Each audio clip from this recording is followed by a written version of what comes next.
Hello, everybody, and welcome to another edition of the Bengal Tiger Podcast. I'm Matthew Brune, and joining me once again is Shea Dixon. This time in a colorful hat and a colorful hoodie. Mixing How it are you? up. Mixing it up. Spring football, Shay. We had the two practices and then spring break, and now we're back. They will have another media availability tomorrow morning, Thursday morning. The last one was on Tuesday morning. Brian Kelly spoke to the media after the Tuesday practice.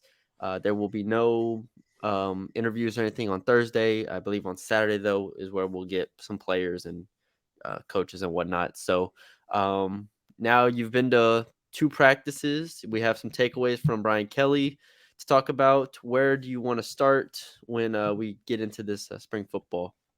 I think the big thing you have to start with is the reality of it's almost like to describe the storyline of spring ball, you need to fast forward to the very end of it and what would be the annual spring game, which Brian Kelly is not committing to playing. And from everything I've heard at this point, it's unlikely they'll have a spring game. Why?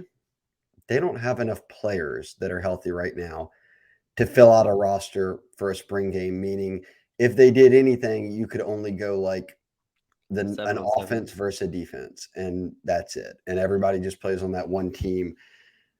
Brian Kelly said his number was 9. We could go through the depth chart and like count all these guys. It's probably more than that. I don't know if he's taken this 9 from guys that were just on the roster last year that he expects, but he said 9 from their 2 deep are out for all of spring.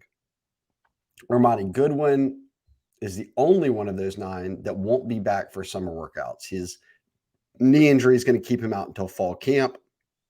He's a running back. They're without John Emery at running back. Josh Williams is still hurt at running back.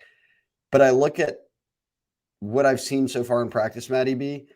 The O line started out with only 7 scholarship players because Yeah. one of them's hurt. 4 of them, the high school signees, don't even get here till the summer. So you do what you got to do. You took a Maryland transfer O lineman and Mason Lunsford. He doesn't get here till the summer. So you can't even fill out a 2 deep of scholarship guys. Well, Miles Frazier, who starts at left guard for them, or will at least start at a guard spot, presumably, was not at practice this week. So he'll be back, I'm certain. But now you're down to 6 scholarship O linemen. So now it's tough to even make it through a practice with just one unit. I mean, you're rotating just one guy in there. So I look at that. I look at a D line that's missing arguably the 2 best players on the D line, Yeah. Mason Smith, Makai Wingo. Makai Wingo being their most productive D lineman a year ago. Mason Smith got that ACL injury on the first defensive series of the year against Florida State. Brian Kelly said he expects him to have a huge year, though, that he's rounding back into form. Maybe their best true freshman, Deshaun Womack, isn't out there, a 5-star who we'll talk about in a little bit, playing as an edge D end.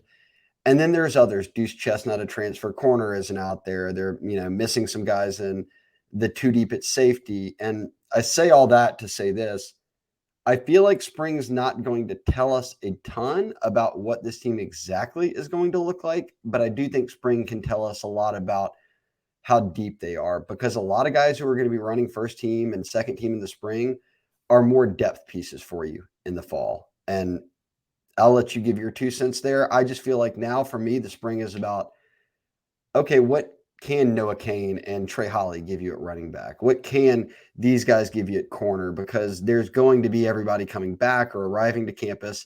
And when they get to a full roster that's healthy and ready to roll, a lot of these guys move back into kind of secondary roles in the team.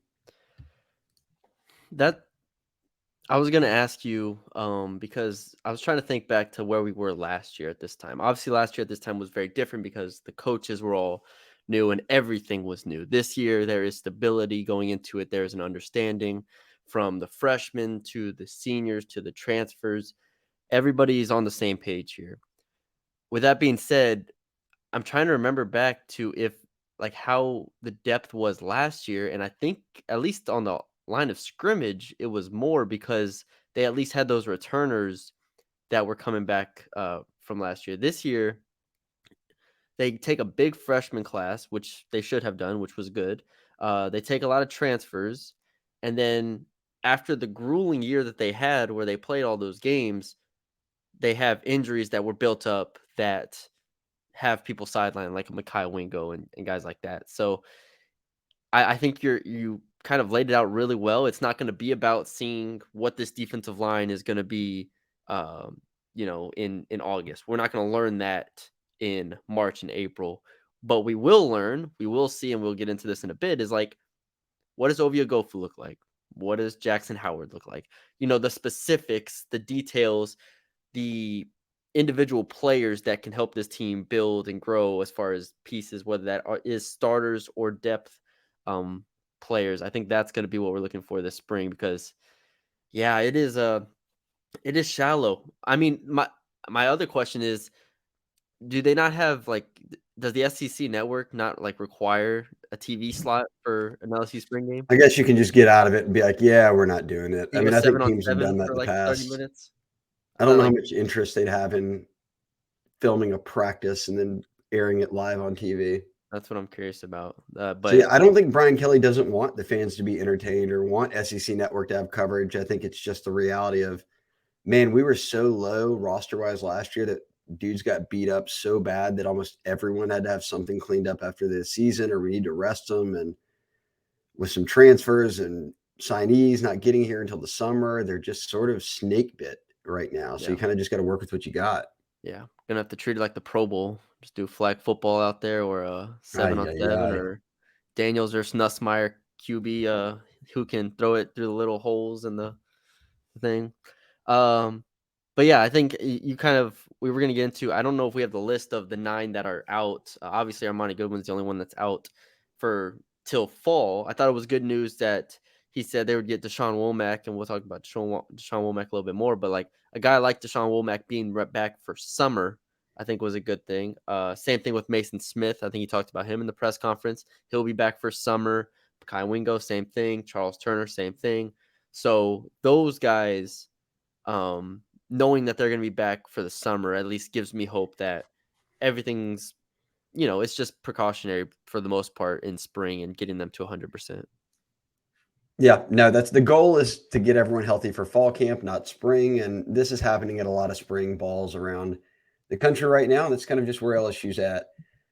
I did think, now one group, I should say, where everyone is out there is quarterback. And Walker Howard's no longer here. Ricky Collins steps in as an early enrollee high school guy who has some good size to him. You can tell he's got some pop in his arm. But this Yeah. spring's all about him just getting acclimated, understanding what Joe Sloan wants, how they operate in a quarterback room, and getting into his technique and fundamentals. And that's an ongoing process for all quarterbacks. And we'll talk about that with Jaden.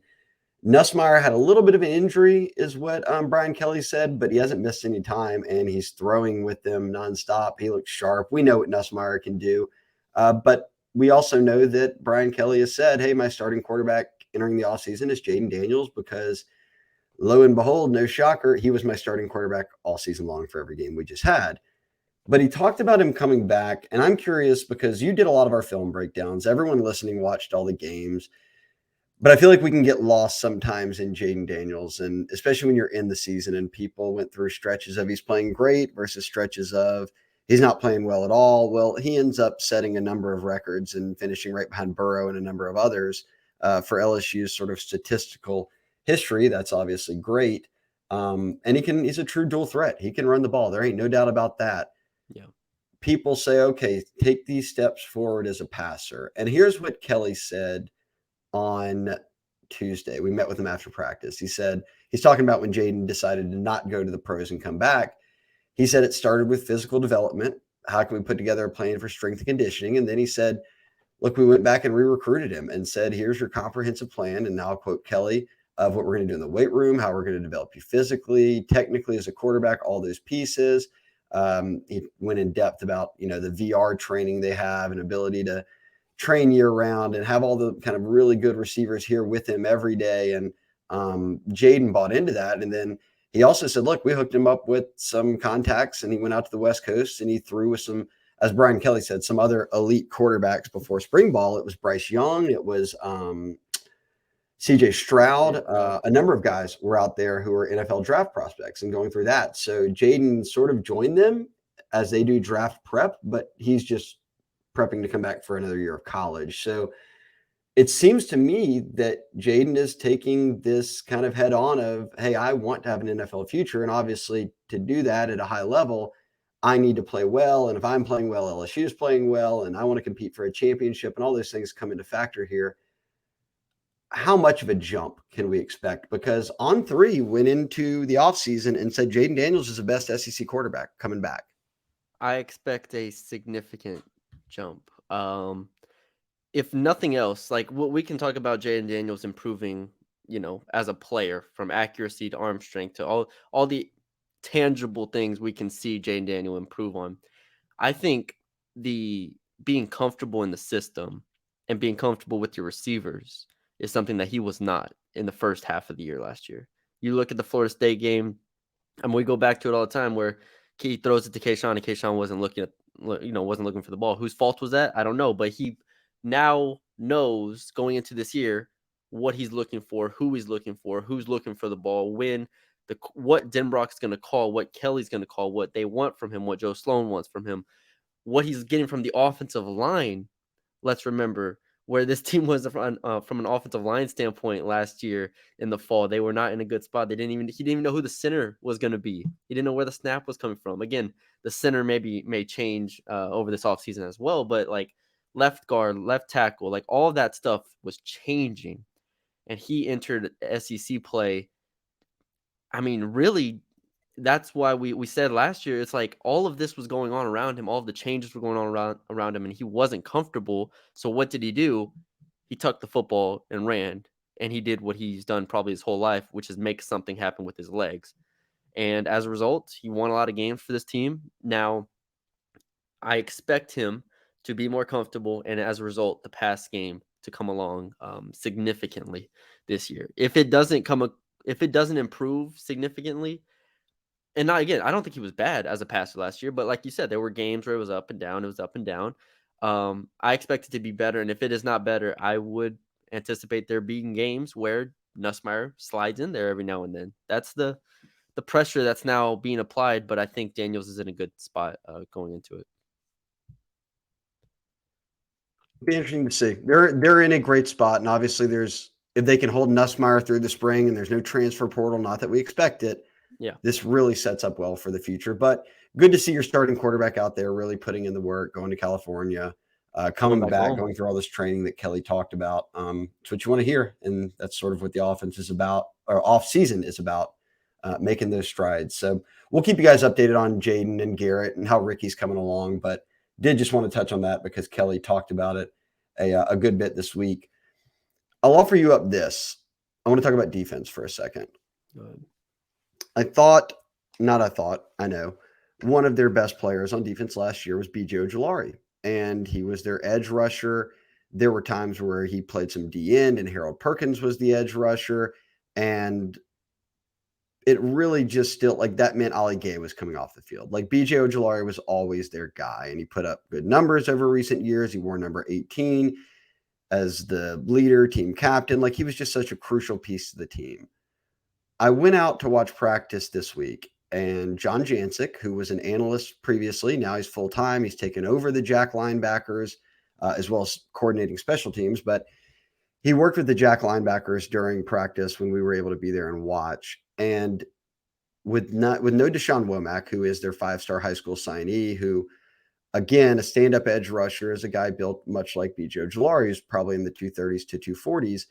Well, Deshaun Womack was ranked as one of the best edge rushers in the country. He's already now 6'5", 270. So Brian Kelly said, look, we may play him at edge. We may put his hand in the dirt, play him at D end. We'll just see. We need to get him healthy, but he's going to be a beast. We'll use him. We'll see how things go there. But I'm watching practice, and Matt House, the defensive coordinator, who also coaches linebackers, has Harold Perkins in his linebackers group. And Perkins is running first-team linebackers in place of Greg Penn with Omar Spates, who transferred in from Oregon State. He's a veteran. Fully with 1 year left, you're expecting him to come in and start. That's probably why he picked LSU. Yeah. That leaves LSU's Jacks with Ovia Gofu out of Texas. He just transferred in. He had played for Brian Kelly at Notre Dame before he went to Texas. Braden Swinson, who's younger, at Oregon. And then Jackson Howard, who just signed, but his dad played in the NFL. He's obviously a highly ranked and recruited D-line prospect. He's playing some stand-up edge rusher. He's probably bigger than both those guys, which I was a little bit surprised by. But I'm just wondering, is this enough? Like, is this going to be the answer? Because I watch him out there and I'm watching Jancic go through things. And even Kelly said, look, Ovi gives us a veteran. Swinson gives us a younger guy that's played some. And then Howard gives us someone who's brand new as so we've sort of a true freshman. We sort of touch on all age levels of experience there. You broke down all their film. You broke down Agofu and Swinson's film from Texas and Oregon. Is this gonna? Can you get by with those two? Is it have to be a combo thing? Does one of them have to win the job? Because I look at it and I don't know anything about the guys other than what I've read from your breakdowns and what I've seen at practice, but they're not BJ Ojolari. So No. how do you go about still being disruptive on defense when that position, by definition, is your most disruptive on defense? I think you said it well when you said that they can get by in a spot. Like they have Ovia Gofu, no doubt to me, can play the position. But there's a reason why he only had 2 sacks last year, right? Like he can disrupt some things at times, but he's not BJ Ojolari, he's not Harold Perkins, he's not making the game changing play.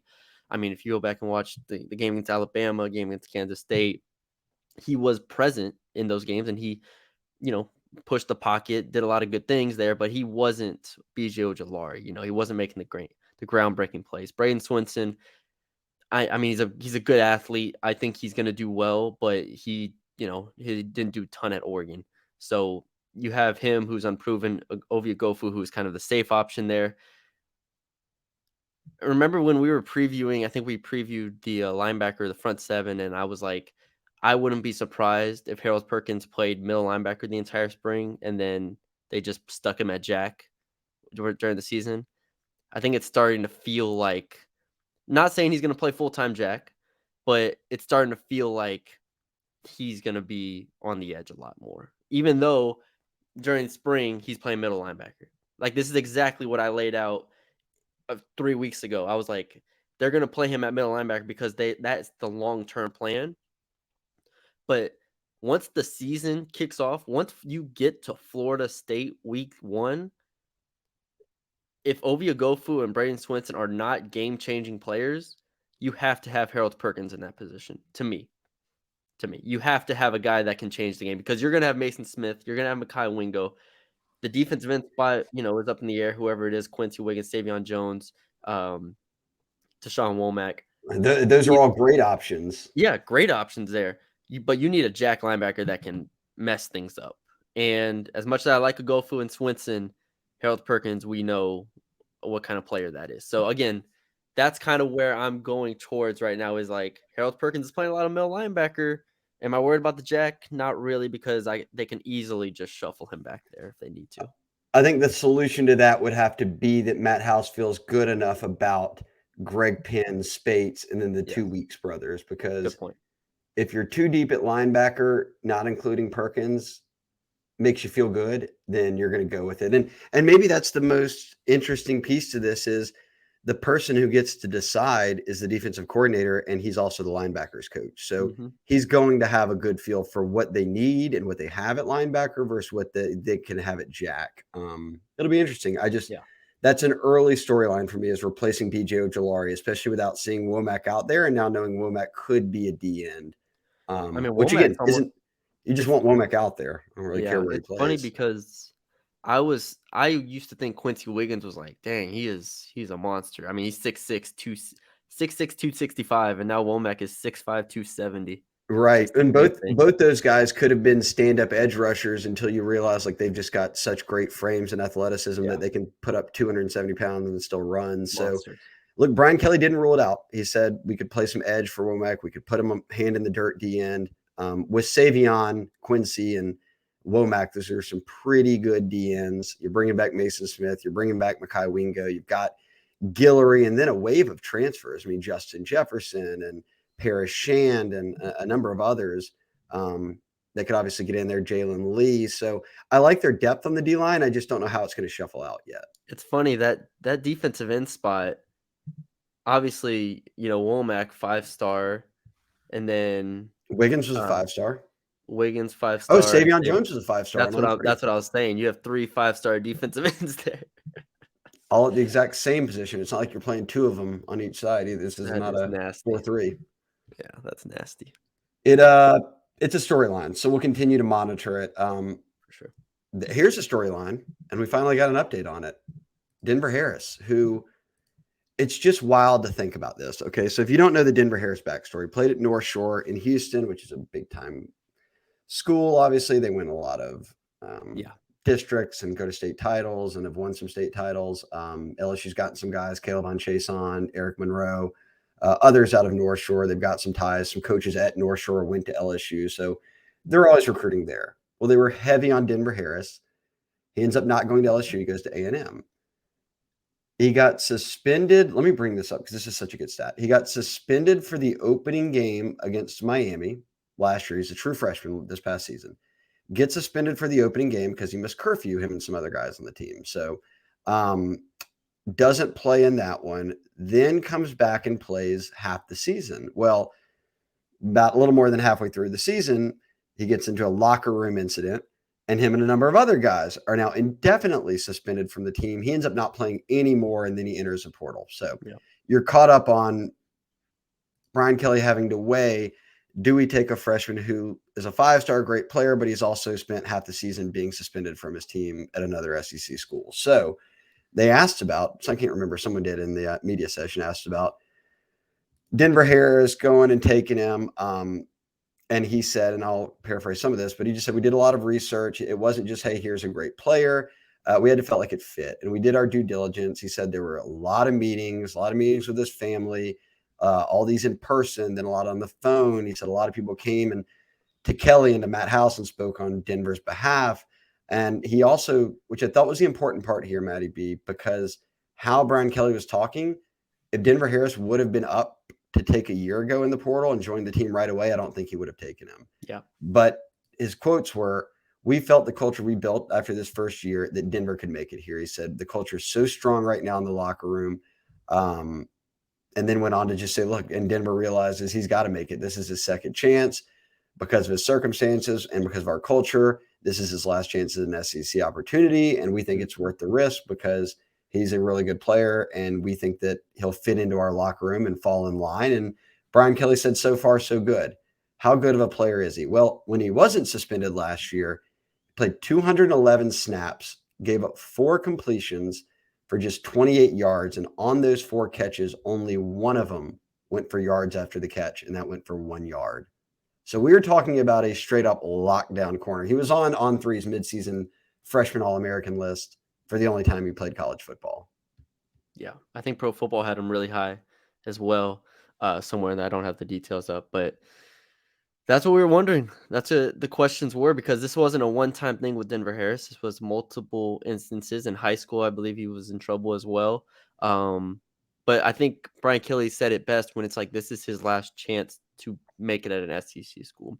If he does not work out at LSU, there is no other SEC school that would just take him at this point. I just don't think that that's how it would work. I think he would be in a really tough position to where you have Jimbo Fisher and Brian Kelly not vouching for you. And I think they took him because of his talent. Like, let's be real. they needed a corner. If they had, if they had the Stingley and Fulton out there at corner, maybe they don't take him, but they Right. needed a corner. And with that being said, I do trust that Brian Kelly took every avenue possible to try to drill it into his head, to his family's head, to everybody's head, and be like, we can make this work. You can be a first-round draft pick in 2 years if you just trust us and you buy in for just 2 years. Like, buy in and make this thing happen. Like, put the past in the past. You talk to the family about it. You make sure he's on the same page. I trust that they did all of that stuff. And so now I'm interested to see, is there any point in which Denver Harris reverts back to his old self? I hope he doesn't, and I hope it works out, because this is something that can be really, really beneficial to both parties here for 2 years. It was clear that Brian Kelly, we're talking about a kid that if he lives up to expectations or doesn't, he's going to get onto an NFL roster. Now, Yes. can you be a first round pick? The only route to that, no one's becoming a first round pick who, as you said, kids are young in high school. You get into Yeah, trouble with the team and you miss some games or whatever. Okay.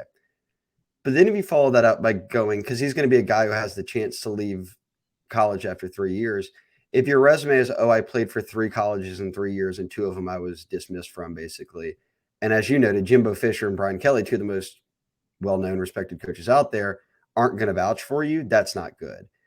If you're entering as a junior and you've played really well for 2 years at LSU and you flash as a freshman at A&M, and Brian Kelly, who runs a very structured program, says, hey, he made it. He never did. We had no issues. He was great. 2 years of it. Well, all of a sudden, NFL teams have a lot less worry about any sort of risk that could come with drafting you. So that's all for down the line. We just hope he obviously can stay on the straight and narrow and play for LSU, because that would be a big time corner addition for them. Brian Kelly said so far so good, so that's a nice report. We have not gotten to see a ton yet because we've only been watching like 20 minutes of individual periods. But when we got into practice each day, they were running just like defense interception return drills. So like you've got 11 defenders out there, the safety gets it, and then everyone goes down and blocks and picks up yeah, their assignments. It doesn't really mean anything because all these guys are rotating. And again, we see 20 minutes of a 2.5 hour practice. But in those 20 minutes, it hasn't been Denver Harris running first team opposite Zy Alexander out of Southeastern, another transfer corner they took that we'd expect would battle to start.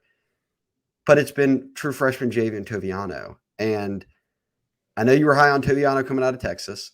I think he still could be a safety at some point, and Brian Kelly talks a little bit about this. I'll mention it here in a minute. But surprised at all that Toviano is jumping? LaTerrence Welsh is getting a little bit of, and look, he could be giving Denver Harris second team reps to be like, hey, you need to earn it. Or what, we have no idea what's going yeah, on there in just individual drills, but they don't just throw walk-ons out there. So Toviano has done yeah. something to impress the staff so far. I think physically, Toviano, we've said, he can hold up what regardless of if it's corner or if it's safety. The natural fit and what he played in high school was at safety, but they recruited him knowing, and he said this as well. He was like, I'll play anywhere. He said, I'll play corner, I'll play safety wherever they need me. They needed corners. They said, all right, we're gonna try you at corner. My thing was that, and I think you mentioned this as well. It's like, well, okay, they added 4 corners, and all of them have multiple years of experience remaining. I think except Deuce, who this will be his 3rd year, but Zai, JK, and Denver, I believe. No, Zai is also his 3rd year. But regardless, JK, Denver, and Zai and Deuce, they added those 4, and you're like, okay, well, can they move JV and Toviano back to safety, Nick? Because now they're shallow as safety. I I think there's just a lot of hope and potential that maybe Toviano can be that corner of the future because he is so athletic and he is so malleable, kind of in a way, and he has really good ball skills. And you'll have to teach him all the technique and stuff, but from a ball hawk perspective and a playmaker perspective, which is part of playing corner, Javian Toviano checks off that box. So I could see him impressing, but I could also see them saying, you know what, let's just put him on first team and give him confidence, but also just see how he looks out there. It'll be a long off season. Let the freshmen try to get their teeth and get their feet under them. Yeah, I was Brian Kelly was asked about position changes just because they're low on depth, and do you have to move guys around, or do you see guys moving around to new positions? And he said the only one they feel like, okay, almost a certainty, or at least like at some point we will do that, is corner and safety. And we've talked about this a lot. Beyond Major Burns and Greg Brooks, they don't have any safeties. Like Sage Ryan's playing nickel right now. So you're down to Matthew Langlois, who's been hurt, and then you're just down to true freshmen, early enrollees. So they signed guys who can, who played safety in high school, but are playing corner right now, like Ashton Stamps and Javian Toviano. We'll see ultimately how things shuffle out there. But I found it interesting, but I also think we're going to have to wait and see for a while here. And I'll tie this story in because Brian Kelly said, he was like, honestly, and nobody was even like twisting his arm over it, but he was like, I do not know like which names that would be yet. It's way too early. And I was talking to Charles Power, who On3's national director of rankings and scouting, and he's looking over the 2025 class right now. So these guys just finished up their 10th grade year, and he's like, man, it is so tough to say this kid's a corner or this kid's a safety when they're in 10th or 11th grade. Mm-hmm. And Brian Kelly's saying, I've seen these kids play 4 years of high school football. I've got them on my campus right now. I work them out every day, and I still can't tell you which one is best suited for safety long term or staying at corner. So we've seen Jay Ward play both. We've seen a number of guys play both. You mentioned Deuce Chestnut, maybe Zay Alexander. Like there are corners that are transfers that could play maybe some safeties. So that's one spot that I think ultimately they will have to move some guys to safety. I'm with Kelly. I have no idea who it will be. I mean, we saw with Jay Ward, him move from corner to safety to nickel type thing. I think, Greg Brooks, moved as well. There's just, I think that's a really good point in that you don't know where they're going to be. So I don't mind starting them off at corner in certain situations to get the ball skills aspect, to get the technique aspect, because corner is a lot more technique in terms of footwork and different variables there than safety. Safety, obviously, you have the vision awareness aspect of it that's different, but yeah, I think it makes sense, and this could not, maybe this is why they're doing it, maybe it's not, but I think it makes sense from a technical standpoint to start them at corner, and then you can kind of cross train them from there if you need to move them to nickel or safety. But it is the safety position is just dire at this point. Yeah, I mean, I really, don't like we've said it a million times on the pod, but if Greg Brooks or Major Burns got hurt, they would be in the worst spot ever. And Major Burns did get hurt last year. So yeah, he might and have gotten hurt the year prior too. So like missing a couple of games, I mean. So like you can't have that. And it feels like they're not even, like, worried about it. Like, I'm not saying they haven't looked in the portal or whatnot, but, like, it feels like it's not even, like, a thing right now to them. Maybe it is. Maybe it's highlighted on their big whiteboard in their office, and they're like, "We need safeties," or something, Yeah. but I just feel like in the past, we've gotten a sense of what this like, when Brian Kelly wants a tight end, or he wants a center, or he wants, a player, at a position, we've gotten a sense of that. I feel like we haven't gotten a I've, sense of that. yeah, I've talked to sources who have said we'd love a safety, just in the same sense that they said we'd love an O lineman. They got Mason Yeah. Lunsford. We'd love another linebacker. They got Omar Spikes. We'd love a veteran tight end. They just haven't found that right fit. I feel like that's how it is at safety. Like guys enter the portal, but are they the right fit? Like if they've only got a year to play, are they better than Greg Brooks or Major Burns? I mean, probably not. So then they're not going to come here. And Mhm. it's almost like you have to find that balance of a guy who's got multiple years left, who wouldn't mind being the first guy off the bench and can develop into a starter. And that can kind of be tough to find when you start to really put together all the little check marks you want on your list. Yeah, it'll be interesting. But yeah, I expected them to just kind of move Stamps and Toviano back to safety, but we'll see. Long time until the season starts, until fall camp gets here. Who knows what we'll be looking at that point. For sure. But I think that's everything. I think that's all we got. You got anything Yeah. else? Anything else you wanted to No, add that's or that's the you good? rundown. I always stick to the rundown, Shay. Sorry, I Good. don't Billy doesn't. stay. Oh, we will say, and we don't ever tell you guys this much on the pod. We just keep it about the Bengal Tigers YouTube and Spotify and Apple or wherever else you're listening to us presence. But we do have our deal running for the site where you're getting access to the entire On3 network, all of the On3 Plus articles, which is every recruiting article, every scoop article we write, a lot of stuff we don't talk about on the pod. You get all the way until football season, so 4 months for $10. This will only be running for about another week or so. So if you're not a member of the site yet, I don't beg you much. I'm not going to beg you now, but I will just tell you, go to thebengaltiger.com. You'll see it pop up. You can click on it.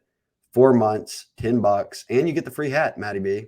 I don't have it on. It's not this hat, but Damn, I don't have it's it either. around. I have a tennis hat on. You don't get that one, but yes, you get a free Bengal Tiger Club hat. Actually, shout out Chris, I believe was his name, who I saw at the women's basketball tourney game. Was sitting a few rows in front of me, and I went down to go use the bathroom, and I had a double take, and I was like, "Is that a hat?" And it sure enough was. And he popped right up, said he was a big fan, and yeah, we got it. Dog situation going all right over there? I think Amazon or someone must have dropped something. Okay. Lundy's checking it out. All right, good. All right, But that's all yeah, we get your have. free hat and Get your free sign hat. up. There you go. You heard Shay. Um, that's all we have for y'all today. Hope y'all enjoyed it. Check out all of the content on the Bengal Tiger on 3. Subscribe to the channel if you haven't already. Leave a like, comment, share, subscribe. You can follow us on Twitter, Bengal Tiger on 3. And we will be back next week, probably for a recruiting podcast. So we'll talk to you then.